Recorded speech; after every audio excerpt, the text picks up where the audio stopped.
terkait pernyataan Menteri Pendayaan Aparatur Negara dan Reformasi Birokrasi, Yudi Krisnandi, yang menyebutkan Perpres nomor 39 tahun 2015 soal DP mobil pejabat sebesar Rp210 juta atas usul DPR, langsung ditanggapi oleh Ketua DPR Setia Novanto.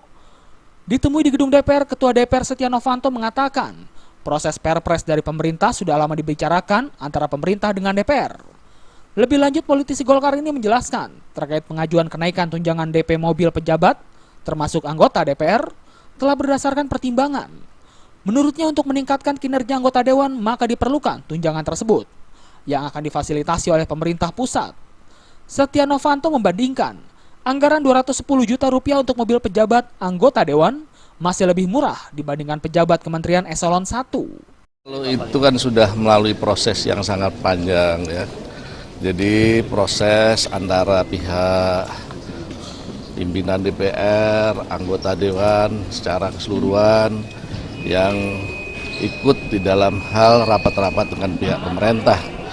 Nah, proses yang sangat panjang itu pada akhirnya kita ajukan pada pemerintah. Nah, pemerintah sudah memberikan Perpres. Nah, dengan memberikan Perpres itu tentu kita tinggal menunggu pendanaan yang disiapkan.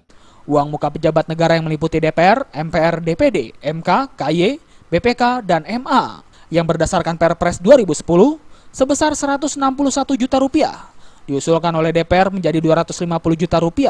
Setelah dikaji oleh Kementerian Keuangan, akhirnya disetujui kenaikan uang muka mobil para pejabat untuk menjadi Rp210 juta tiap pejabat. Dari Jakarta, Widi Prabowo dan Hamjati melaporkan.